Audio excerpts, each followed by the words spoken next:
Olá, está no ar o Causando em São Paulo, um programa da TV Câmara, produzido pela Escola do Parlamento. Semanalmente trazemos para você uma conversa com quem está literalmente causando na cidade.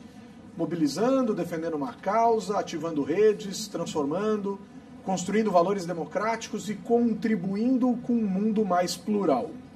Para quem não sabe, a Escola do Parlamento é parte da estrutura administrativa da Câmara Municipal de São Paulo e tem como função fundamental fomentar atividades educativas que nos levem a pensar a cidade, a gestão pública e a democracia. Para nos ajudar na nossa reflexão de hoje, eu recebo Alix Birch, diretora da Escola de Inovação em Serviços Públicos do Telos. Obrigado, Alix. Tudo bem?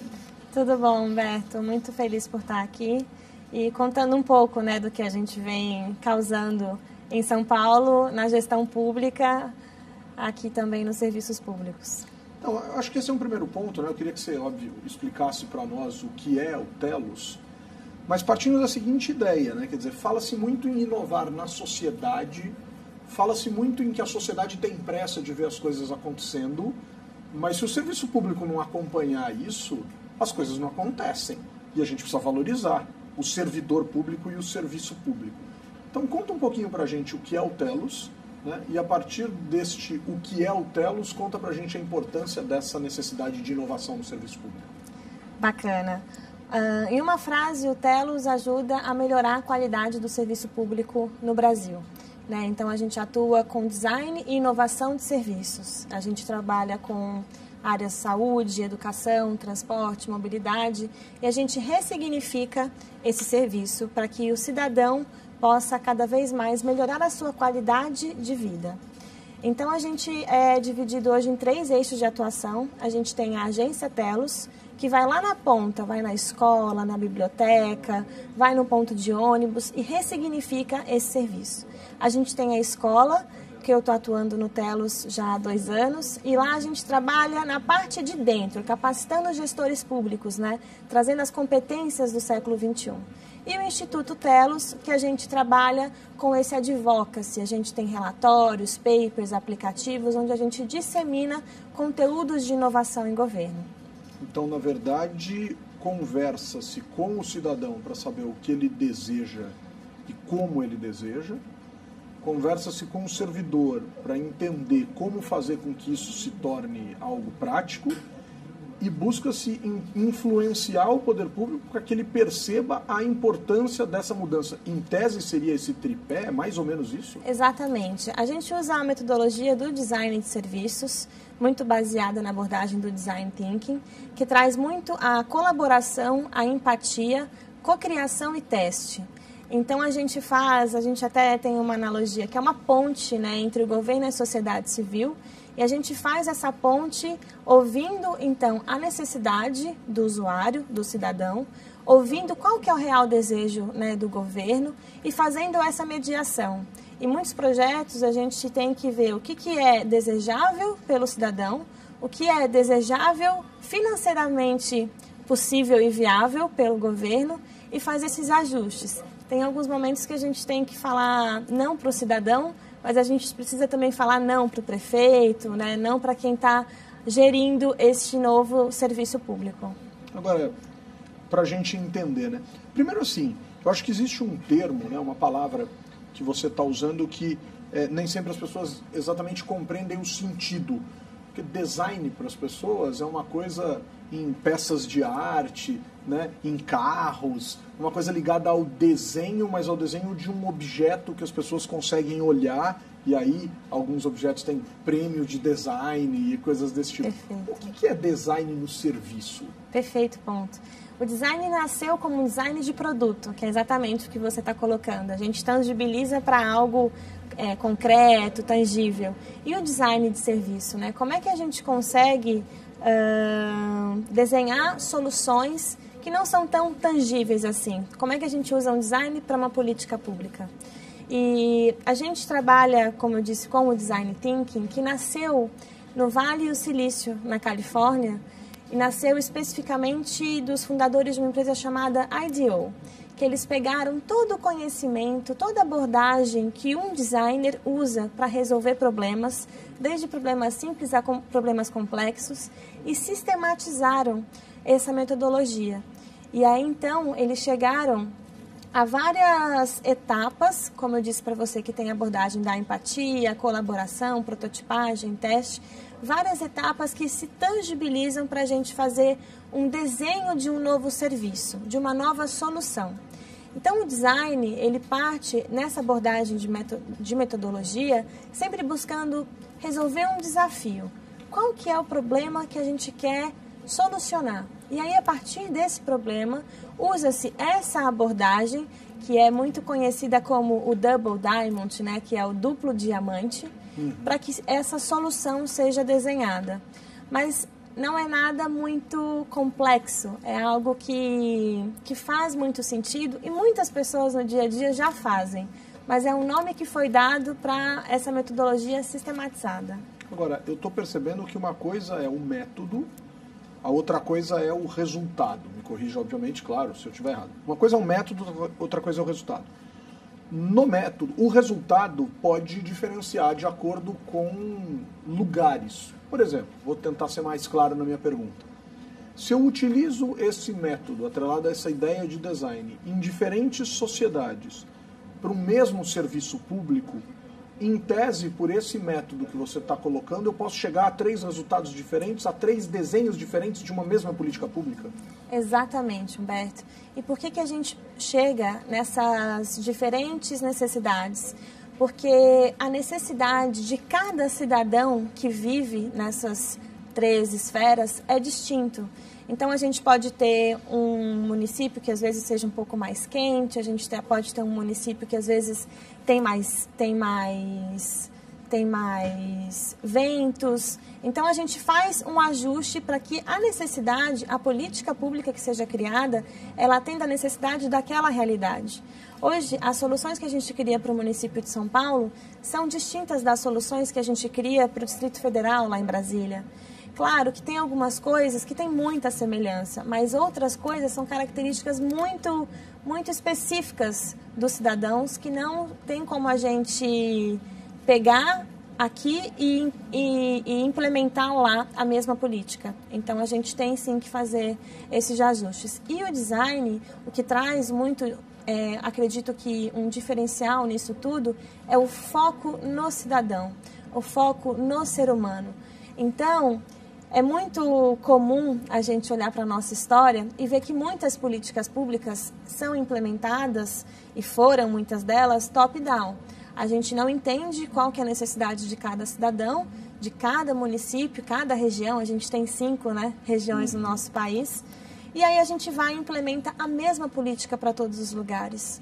Só que a gente sabe que por cada lugar ter a sua especificidade diferente, quando a gente faz essa implementação, algumas coisas não acontecem como o esperado.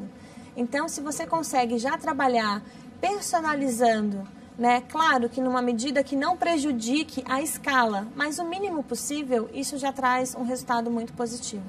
Agora, Alix, a gente tem um desafio aí.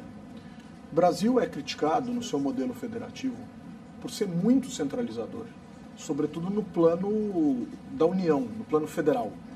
Então, muitas políticas públicas, como você bem observou, construídas numa lógica top-down, quer dizer, ela é pensada lá em cima e distribuída, essa é uma característica que muitos críticos e muitos estudiosos apontam das nossas políticas públicas. Vou dar um exemplo aqui. Alguém em Brasília desenha um modelo do que seja uma creche, e esse modelo é replicado no Brasil inteiro. Posso estar equivocado no meu exemplo, pode nem existir essa creche padrão Brasil, mas é só algo para ilustrar aquilo que a gente está dialogando aqui.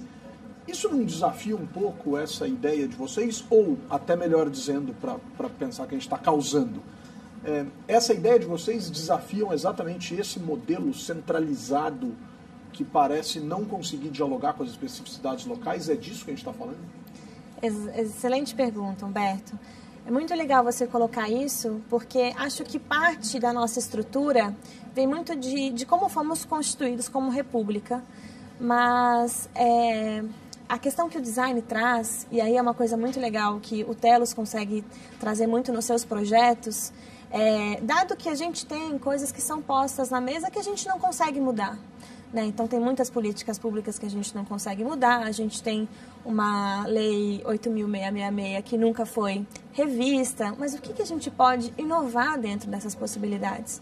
E o Telos, tanto nos seus projetos de agência de consultoria, tanto também na escola, vem trabalhando muito esse empoderamento dos servidores públicos que estão atuando diretamente para implementar essas políticas públicas.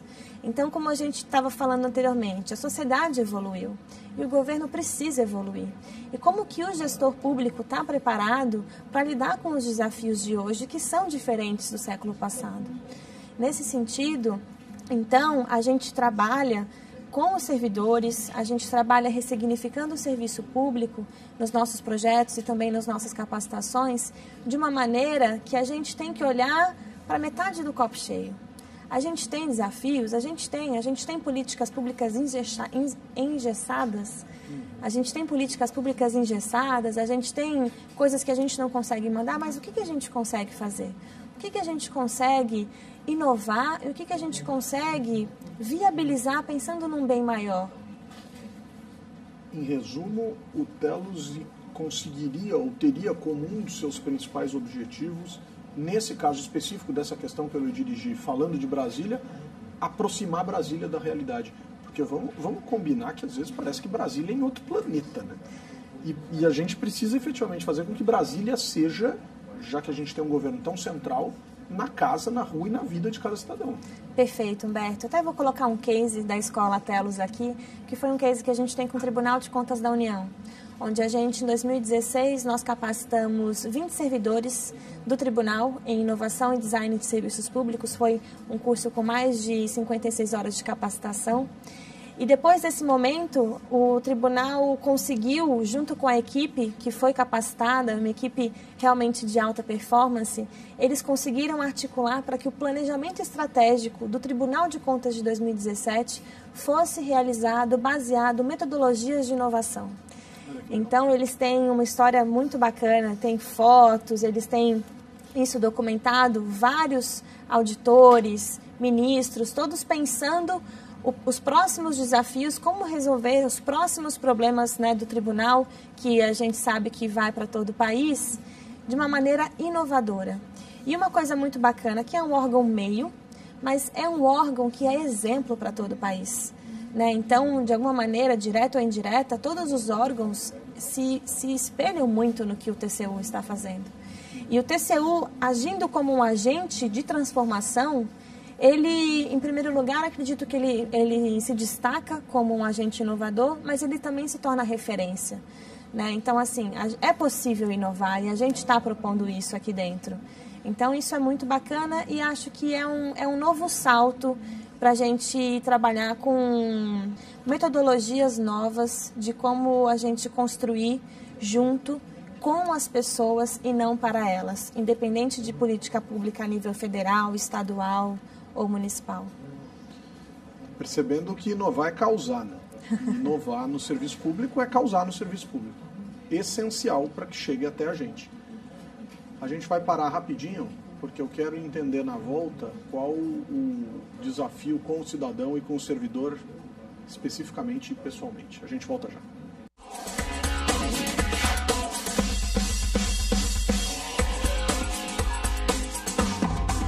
Estamos de volta com o Causando em São Paulo, hoje conversando com Alix Birch, da Telos, tentando entender um pouco sobre design de políticas públicas. Ó, que coisa complicada, mas no primeiro bloco a gente entendeu bem do que se trata todo esse desafio.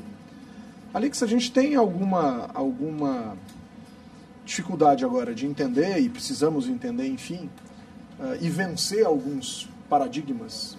O primeiro deles é o seguinte: o brasileiro normalmente acusa o próprio brasileiro de não saber votar, de ter uma relação ruim com o Estado, de não compreender muitas das questões burocráticas. Claro que a gente vai chegar, no fim dessa discussão, numa lógica de que a educação tem um papel essencial nisso.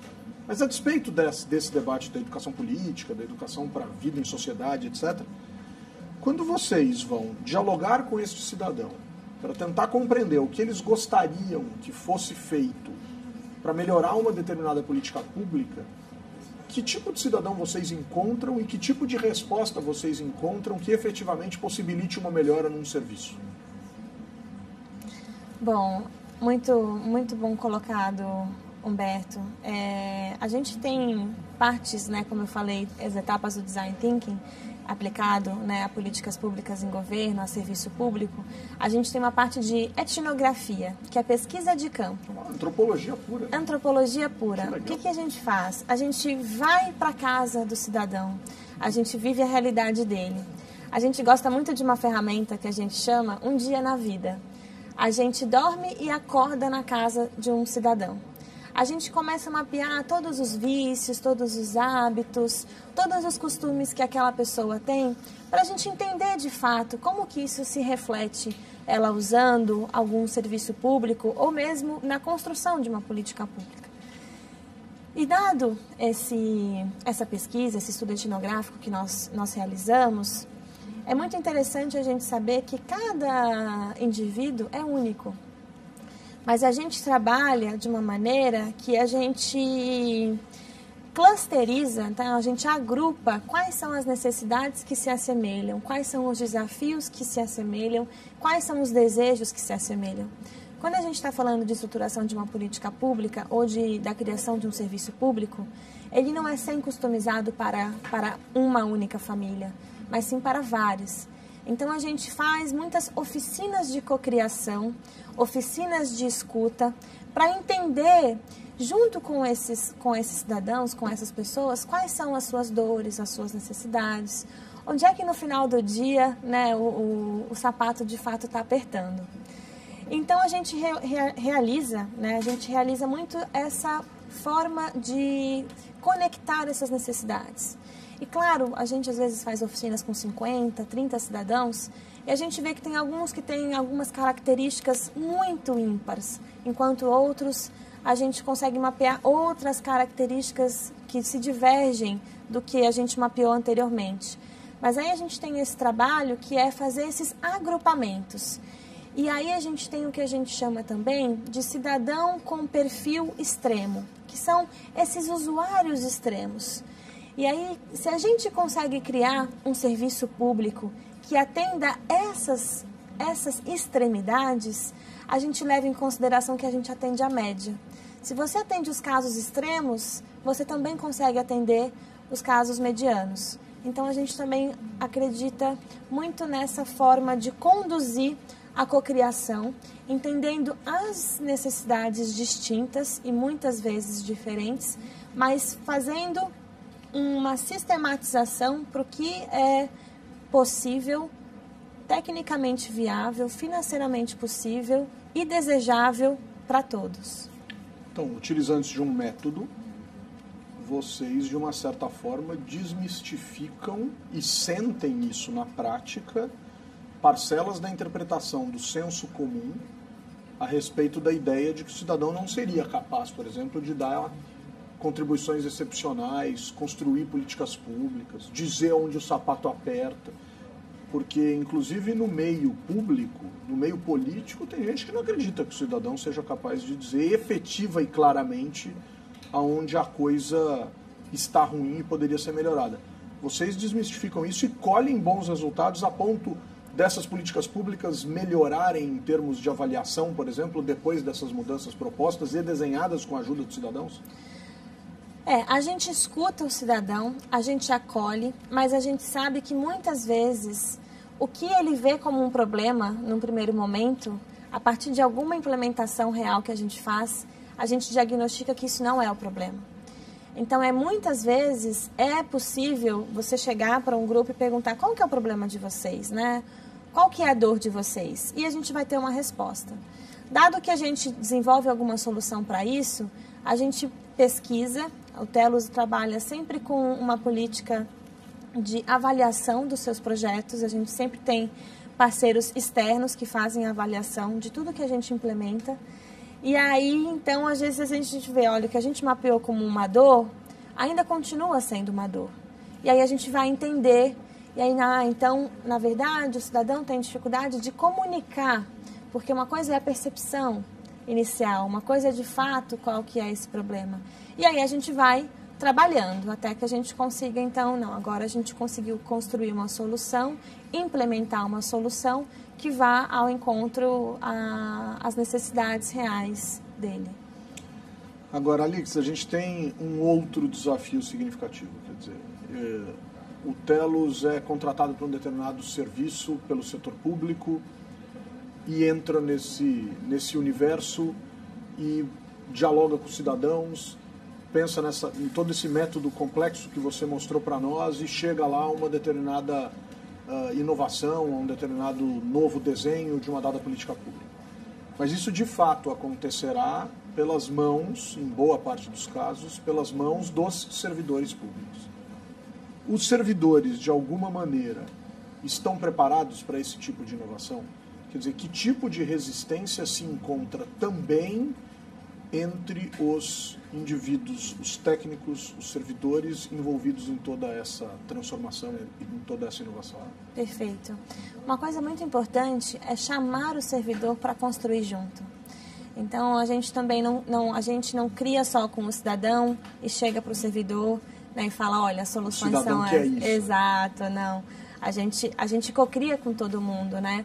E principalmente no mundo onde a gente sabe que a gente, para as coisas realmente terem valores, a gente tem que fazer parte, que construir, né?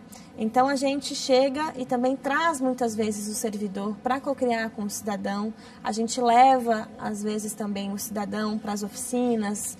A gente traz também os servidores para as oficinas junto com os cidadãos. Então, é um trabalho que a gente faz de colaboração com todos os stakeholders envolvidos. A gente mapeia, né, os stakeholders são esses atores. Quem são esses atores? E a gente vai mapeando e vai articulando com todos eles. Mas, realmente, o essencial são os cidadãos e os servidores públicos. Porque a gente entra pontualmente, desenvolve uma solução, desenvolve uma capacitação, só que a gente sai. E aí a gente quer muito que os servidores estejam empoderados para que deem, né, sustentabilidade, para que todas essas novas soluções, essas novas ideias se perpetuem. E claro que existe um desafio muito grande quando a gente fala de inovação. Inovação é sinônimo de risco e sinônimo de mudança. Perfeito. E a gente sabe que, a primeiro momento, são coisas que, né, seres humanos não gostam muito. Risco e mudança. O que isso significa na gestão pública? É sair da zona de conforto. É pegar muitos processos que vêm sendo realizados da mesma maneira durante décadas e fazer diferente. E trazer tecnologia, e trazer um olhar mais humano. Então, de fato, a gente sabe que essas barreiras, de alguma maneira, existem, mas a gente tem encontrado, e até compartilhar aqui com vocês, no Telos a gente fala que são pessoas pontos de luz. Olha que legal. Então, a gente fala muito que existem, né, na gestão pública, servidores que são pessoas entusiastas, pessoas que acreditam na transformação, que querem mudar, que querem fazer diferente e querem fazer isso acontecer, contribuir para esse legado. Vocação e uma capacidade extraordinária de acreditar, apostar e investir. Exato. Esperança também, né? É possível eu crer para ver e não só ver para crer. Então, a gente chama de pontos de luz. E a gente sabe que não existem muitos pontos de luz em todo o órgão público, mas existem. Então, em toda a sociedade, né? Quer dizer, exato, é difícil exato. Perfeito. E aí a gente foca nesses pontos de luz, porque eles vão criando entusiasmo, vão mostrando para os colegas que é possível e vão se conectando com outros pontos de luz, e assim a gente vai aumentando a rede, né, que acredita na transformação e que mostra assim, essa transformação na sociedade de uma maneira positiva, leve e que traz um resultado na prática. No final do dia, o risco, a mudança, a gente sair da zona de conforto, tem que ter um resultado lá na ponta que faça valer a pena, né? Então a gente acredita muito nisso. Liderar esses processos não é fácil, mas é necessário. Agora, Alix, deixa um contato do Telos para o pessoal conhecer um pouco mais do trabalho, um site, seu e-mail, enfim, alguma coisa assim? Claro, estamos disponíveis para quem quer conhecer mais do nosso trabalho, tomar um café conosco. Nós temos um laboratório de inovação em governo, próximo à Paulista. O site do Telos é www.telos.org.br. Telos com 2 L's. Telos com 2 L's, legal. Exato. Telos significa solo fértil. Uau. Então a gente acredita que a gente precisa de um solo fértil para brotar coisas novas. E o meu e-mail é alix.birch@telos.org.br. Olha, te agradeço muito, acho que é absolutamente fundamental quando a gente fala em transformação, quando a gente fala em mudança, sobretudo quando a questão envolve o universo público, lembrar que isso não acontece por um milagre ou só pelo desejo dos cidadãos. A gente precisa ter toda essa preparação do ambiente público e isso obviamente envolve o servidor público e todo o envolvimento do servidor público nessa grande transformação. Então, obrigado por ter trazido aqui um pouco do Telos para nós, que anda causando em São Paulo, né? Muito obrigada, Humberto. É possível inovar em governo, sonhar grande, começar pequeno e vamos embora causar. Bora causar. Muito, muito, muito bom. Pessoal, Causando em São Paulo de hoje fica por aqui. Acompanhe toda a programação da Escola do Parlamento acessando o portal www.câmara.sp.gov.br/Escola do Parlamento. Até a próxima. Valeu, gente.